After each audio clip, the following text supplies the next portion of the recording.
Hi everyone, welcome back to our page. So fish வளர்க்குறது வந்து எனக்கு ரொம்ப பிடிக்கும். ரொம்ப நாளாக வந்து ஒரு கிளாஸ் வாங்கி அதை வந்து செட்டப் பண்ணி வளர்த்தணுங்கிற மாதிரி நினச்சிட்டு இருந்தேன். ஸோ ஆல்ரெடி வந்து நான் கப்பி ஃபிஷ் தான் நிறைய விரும்பி வளர்த்துட்டு இருந்தேன்.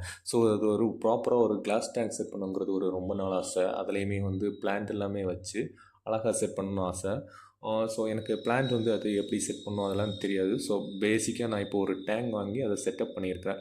இதில் வந்து டேங்கு, அப்புறம் ஃபில்டர் லைட் வந்து நான் வாங்கியிருக்கிறேன். அப்புறம் அந்த ஸ்டோன்ஸுமே.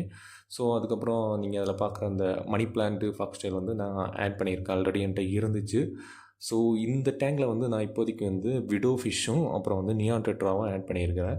ஸோ இந்த டேங்கில் வேறு ஏதாவது ஃபிஷ் ஆட் பண்ணலான்னு நினச்சிங்கன்னா நீங்கள் கமெண்டில் சொல்லுங்கள். ஸோ நானும் யோசிச்சுட்ருக்கேன். ஏன்னா வந்து இந்த டேங்கில் வந்து வேறு என்ன ஃபிஷ் ஆட் பண்ணலான்னு சொல்லி. ஏன்னா எல்லா ஃபிஷ்ஷுமே வந்து ஒரு சில ஃபிஷ் வந்து மாறி மாறி சண்டை போடும். அதனால தான் இந்த டேங்க் வந்து செட் பண்ணியிருக்கிறது உங்களுக்கு பிடிச்சிருந்தா லைக் பண்ணுங்கள். ஸோ என்ன ஃபிஷ் ஆட் பண்ணலான்னு மறக்காமல் கமெண்டில் சொல்லுங்கள். பாய்.